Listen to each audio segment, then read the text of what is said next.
Imagine a world where ancient prophecies come to life right before our eyes. In Daniel 7, the prophet described 4 great beasts, empires beginning and falling, each more fearful than the last. But what if I told you that the terrifying 4th beast isn't some distant future threat? What if it's already emerging in our lives today, shaping governments and technology like never before? Today we're diving deep into Daniel's last vision, decoding how these ancient images might be unfolding in real time, impacting us all. If you've ever felt the pulse of change in our world, wait till you see how it connects back to these scriptures. Stick around and don't forget to subscribe. Let us know in the comments where you're from, what miracles Jesus has done in your life, or your thoughts on this powerful message. Remember, Jesus will bless you and be with you always. The vision granted to Daniel was not just a cryptic revelation confined to its time, but it was a telescopic glimpse into the unfolding of human history. In Daniel 7:27, we find a tapestry of imagery, the sea churning with divine force, bringing forth 4 unprecedented beasts. Each beast is an embodiment of dominion, taking form from the depths of the vulnerable yet potent sea, signifying the rise of empires, fierce, powerful, transient, yet parts of a divine schema woven by the Almighty. The first beast, a lion, with eagle's wings, signifies Babylon, an empire of immense strength and swiftness. The lion, the unrivaled king of beasts, covered with the majestic wings of an eagle, demonstrates speed and dominance. This image conjures Nebuchadnezzar's Babylon, resplendent and audacious, yet soon humbled as stated in Daniel's interpretation when the wings are plucked, leaving it to be humanized, demonstrating how the proudest empire bows when touched by divine change. Following the lion emerges a bear, raising itself on one side with 3 ribs in its mouth, representing the Medo-Persian Empire. The bear stands with an imbalance, illustrating the duality of the Medo-Persian coalition. With Persia predominating, the 3 ribs provide a grim testament to the nations devoured, Lydia, Babylon, and Egypt. The bear, though slower than a lion, depicts relentless might, unyielding even under the weight of past victories. Arise, devour much flesh. The divine command accentuates expansion and conquest, a physical hunger juxtaposed against a spiritual calling gone unheeded. The third beast, a leopard with 4 heads and 4 wings of a bird, signifies the Greek Empire under Alexander the Fire. Great. The leopard symbolizes speed, agility, yet enhanced with wings, further amplifying its swiftness and reach. Alexander's conquests carved an unprecedented expanse. But unlike the 2 beasts before, its heads, a hint at future fragmentation, foretell the division of its vast dominion into smaller territories by his generals posthumously. Here, the prominence of human aspirations overshadowed by divine inevitability rings potent, clarifying that even as earthly powers shift and scatter, the divine narrative remains unaltered. And finally, Daniel's soul is gripped with awe, perhaps even terror, as the 4th beast rises, a creature so terrifying and dreadful and exceedingly strong, defying the likeness of any earthly animal. With iron teeth and devouring all, before it, this beast represents Rome, an empire set apart not just by its temporal dominion but its spiritual shadow that lingers to present times. Where the other beasts still shared semblance with God's creation, this entity stood apart, allusion to something insidious, more than a mere empire, but a system of control transcending generations. This final beast's uniqueness is its evolution into a spiritual force, an embodiment of systemic control, overshadowing individual sovereignty and moral ascension. Unlike any previous empire, Rome's influence weaved itself into the ecclesiastical heart of civilization, profane mingling with the sacred, creating entities that thrive on power, dominance, and spiritual subjugation. Contemporarily, the echo of this beast manifests in our constructs of governance and societal norms, stretching beyond traditional conquest. It is not limited to military might or territorial acquisition, but thrives on ideological hegemony, digital control, and global homogenization, embedding itself in a matrix of invisible shackles. The vision given to Daniel beckons us not merely to comprehend history as a static record, but to perceive the ongoing narrative of spiritual warfare, subtly entwined with our concrete realities. This beast, the Rome Undying, suggests a panorama where eventual dominance is no longer just about rule, but about subduing and reshaping spiritual identities, luring with promises of utopian ideals while masking the spiritual void beneath.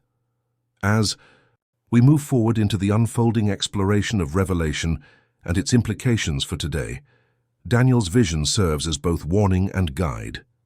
The beasts he witnessed are in many ways alive amidst us, transformed into forms less visible, but perhaps more resonant in their impact. They urge an awakening in us, a discernment of the spiritual influences that shape our perceptions, our decisions, our very societies. We are left pondering, challenged not only to recognize these forces but to anchor ourselves in faith. That divine transcendence Daniel witnessed, magnificent and terrifying, calls for transformation within, a steadfastness in the Holy Spirit. As we navigate the unfolding realm around us, this vision is a cry to stand vigilant, armor ourselves in spiritual righteousness, and recognize that in this celestial narrative, while empires rise and fall, the divine, interconnected purpose unfolds into eternity. The ancient prophecies of Daniel are not just relics of religious history, but living predictions that might be taking shape in our world today. The beasts he saw are not just historical symbols. Their essence may be alive within the very fabric of our global systems. As we delve deeper into Daniel's vision of the final beast, our modern-day parallels begin to emerge with unnerving clarity. Are we, indeed, living inside the beast? Daniel described a beast unlike any that had come before it, terrifying and grotesque, with iron teeth and unimaginable power. This final empire was more than a mere political entity. It was a system of global dominance. Fast forward to the II's present day, and we find ourselves surrounded by sprawling international coalitions and infrastructures, all subtly weaving a tapestry of control. At the forefront of this evolution is a technological revolution driven by artificial intelligence, limitless connectivity, and unparalleled surveillance capabilities, potentially uniting the world under a new beastly dominion. Consider the surveillance state, a world where every action, conversation, and transaction is monitored. With the advent of the internet and smart devices, our lives have become increasingly open to scrutiny. Governments and corporations gather and store vast amounts of data, creating a powerful means of influence and control. While marketed as security measures or convenience services, these technologies can easily morph into tools of oppression, manipulating populations into compliance under an omnipresent gaze akin to the beast. In Revelation 13, the beast is said to exert authority over every tribe, people, language, and nation, a chilling reminder of how a digital society can be manipulated. The use of AI in governance promises efficient administration, yet with algorithms capable of making decisions affecting millions, who truly holds the reins? The potential to manipulate policies, economies, and even beliefs without public awareness aligns eerily with the nature of a covert, pervasive beast. These systems, while seemingly benign or benevolent, could harbor the heart of Daniel's terrifying entity. We delve into the realm of economic dependency, another thread in the tapestry of control. The world's economies are interlinked to an unprecedented degree, with nations reliant on global supply chains, trade agreements, and financial systems. An instability in one corner of the globe can trigger ripples that disrupt economies worldwide. In this interconnected web, a single entity, equipped with the right mix of influence and innovation, could tip the scales, exerting a level of control reminiscent of the beast's dominion. Cultural pressures to conform is another domain where the final beast's influence might be felt. Driven by social media platforms and mass media, the pressure to align with prevailing narratives has never been more intense. The societal and cultural consensus seems to be dictated by forces unseen, promoting a uniformity that stifles dissent and creativity. This cultural hegemony, masquerading as global unity, facilitates a manipulation of thought that echoes the imposition of the beast's mark on both hand and forehead, a sign of allegiance that signifies control over actions and beliefs. While This empire might not parade itself with the pomp of a traditional kingdom. It may still dominate every facet of human life through the integration of technology, economy, and culture. It's sobering to consider that these systems operate within a framework that we already depend upon for sustenance and safety. Such a structure enthrones itself in the everyday, rendering potential resistance negligible to those who are either oblivious to its existence or too ensnared to act. The deeper implications of Revelation 13's beast necessitate a dramatic reflection on personal responsibility in this interconnected era. On a spiritual level, if we accept that such a beast is not just political but supranational and supranatural, there comes a call for discernment and preparedness. This discernment requires vigilance in understanding the systems we support and engage with. It means staying aware of the ethical considerations of the technology we use and the global policies enacted in our name. It encourages building resilient communities rooted in truth and guided by principles resistant to manipulation. Thus, as we navigate through this world transformed, a question lingers at our collective conscience. Are we simply participants in these systems, or have we awakened to the vision Daniel laid out? While the answer may lie hidden, the quest for understanding continues, urging us to examine both the visible and invisible threads of human endeavor. This pursuit becomes not just an exploration of prophecy, but an active engagement with a world ever evolving under the shadow of the beast. Daniel's vision in chapter 7 unfolds with mysterious imagery, the kind that echoes through both time and existential contemplation. Among the enigmatic symbols present are the 10 horns and the emergence of a little horn, prophetic images that stir the heart with both wonder and foreboding. In a continued line of cascading revelations, these symbols appear in verses 8 and 24, proving pivotal for understanding the oppressed and manipulated world that many interpret as emerging even today. The vision of the 10 horns is profoundly emblematic, suggesting a future coalition of power unlike anything human history has borne witness to. Traditional interpretations view this as a confederation of 10 kings or leaders, their collective influence stretching beyond mere geographical boundaries into global realms of influence. Today, this symbolism of unified governance might best be likened to an alliance of economic or political blocs. Imagine, if one could, a scenario where allegiances are forged not out of established friendships or shared ideals, but rather out of necessity, as global crises call for unprecedented partnerships. It's an alliance of might and mutual interest. Yet, as with any mighty construct, there exists an underlying tension, a pressure that awaits release. Embedded within this landscape of power is the little horn, a figure essential to the unfolding saga of prophecy. Described as rising quietly at first, unassuming in its origin, the little horn eventually speaks blasphemies, suggesting a shift from obscurity to prominence in a most unsettling ascendance. Here, the little horn is often interpreted as a prophetic preface for the Antichrist, a charismatic global leader exploiting crisis to offer seemingly wise solutions, uniting a fractured world under a deceptive banner of peace and prosperity. This rise unfolds like a carefully conducted symphony of both overt and covert operations. The stage is a world where technological advancements exist side by side with ecological depletion and socio-political unrest.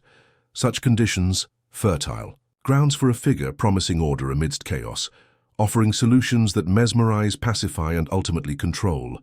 This little horn uses the language of unity, the rhetoric of hope, and the allure of security, deftly turning the eyes of the masses toward what seems like a beacon of light, but hides the dark shadow of ulterior motives. Reflecting on the dynamics of today's world, one doesn't need a stretch of imagination to recognize precursors of this prophecy. The world sees charismatic leaders rising and falling, technology transforming daily life, and economic systems that are increasingly interdependent. Meanwhile, cultural and ideological divides widen, and crises linger with a viscous stagnancy that makes one long for certainty, for resolution, a void that a persuasive leader could fill. While the questions remain speculative, the implications are profound. The allure of easy answers handed down by a singular voice can become the framework of surrender, a slow erosion of autonomy in the guise of unity. Historically, such figures have always promised peace but delivered control, consolidated power, and diminished individual freedoms. The subtlety of the little horn's rise warns that the waves of influence it commands might go unnoticed until they have washed away the pinnings of individual sovereignty and truth itself. Amidst these visions lies the call for vigilance and self-reflection, a broadcasting of warning against the dangers of numbing complacency and unchecked power. It's not just what the Book of Daniel reveals to us about prospective geopolitical entities or enigmatic figures of centralized strength. The deeper essence asks us to consider how our current world mirrors these truths, urging an introspective inquiry into our own susceptibility to charismatic leaders offering seductive solutions underpinned by subtle deceptions. As the Book of Daniel illustrates, prophetic scenarios often unfold with a dramatic flair that modern eyes might miss when looking through the lens of sound reason and conventional knowledge. Yet imbued within these ancient texts is a truth as eternal as it is intricate. It beckons those who will listen not just to ponder the conditions under which such prophecies will come to pass, but to be critically aware of the nuanced dance of leadership, power, and the path of least resistance that attracts those yearning for renewed paradise, yet seduced by hollow promises. It is a call not solely foreboding, nor explicitly filled with despair. Beneath these revelations is the encouragement to prepare the heart and mind, to cultivate discernment and maintain an unyielding grasp on both faith and wisdom. We must navigate our reality with our eyes wide open, understanding that while the future holds its secrets, the present demands our active engagement and discernment in shaping the world we aspire to build or avoid. In the vast tapestry of cosmic events painted within the Scriptures, there is a profound and solemn imagery that draws our attention in Daniel 7:9-10. Here, we are presented with a courtroom unlike any other, a celestial tribunal where thrones are placed even as the Ancient of Days sits in judgment. This is more than mere judicial proceedings. It is a divine preparation, a meticulous setting of God's justice in a world teetering on the brink of chaos. The twofold narrative of rise and reckoning that we explored in the previous chapter, as the little horn seeks dominion, finds its ultimate counterbalance in the scenes unfolding in Daniel and Revelation 24. It's within these verses that God's plan for justice begins to crystallize, pointing towards a future where righteousness reclaims its throne. As we delve into these verses, we are reminded that the spiritual battle is not merely an earthly struggle, but a cosmic one. Thrones are set, not just in opposition, but in divine anticipation. They are a testament to a justice system that is beyond flawed human understanding. This divine courtroom is adorned with thrones, an emblem that the forces of evil are not without opposition. For every movement of darkness, there is a corresponding establishment of heavenly justice. The Ancient of Days, whose name alone resonates with eternity and wisdom, sits enthroned, and his presence is a stark reminder that while chaos may reign temporarily, heavenly order is vigilant and imminent. In Revelation 24, we encounter another scene of judgment. It becomes clear that this is not an isolated event, but part of a grand narrative where divine justice is woven through the ages. Those seated on these thrones are given authority to judge, marking the end of deceit and the reclamation of truth. This scene is a guarantee that while the little horn may rise, it can only go so far before it encounters the establishing power of God's justice. The metaphor here is not one of a distant God watching from the sidelines, but of an engaged deity actively setting the cosmos right. It's reminiscent of a watchful parent ensuring that despite the disarray, a sense of order will be restored. Just as Daniel provides a vision of the thrones being set, Revelation assures us of their significance and the ensuing judgment. The events are interconnected timelines, each a step towards the culmination of divine rule and justice. This judgment narrative swiftly redirects our focus from fear to faith. It's a divine promise that, even as the shadows lengthen, light is not far behind. The assurance of these verses lies in their promise that divine intervention is not just coming, it is already in progress. While chaos unfurls its dark tapestry across the globe, God is quietly yet powerfully preparing the threads of justice. The symbolic thrones suggest that divine authorities are strategizing a counter-narrative to the rise of evil. It's like an elaborate chessboard, where God is positioning his pieces, each one predestined for a role in the ultimate victory of good over evil. Each throne is a reminder that the spiritual machinery of judgment is in motion, its gears silently, grinding towards an inexorable conclusion where justice will prevail. In our journey through these prophetic landscapes, the temptation is to focus solely on the malevolent manifestations of power, the little horn, which signifies dark forces rallying for control. Yet alongside the disturbance this causes, there echoes a parallel sound of thrones being set, a rhythm of divine intervention and preparation. It is a call to deepen our faith and strengthen our resolve, knowing that our struggles are not unseen and that justice, though delayed, is always certain and swiftly approaching. Though the narrative might seem steeped in apocalyptic dread, it is cloaked in hope. The closing verses of Revelation underline not just a prophetic conclusion, but a call to witness.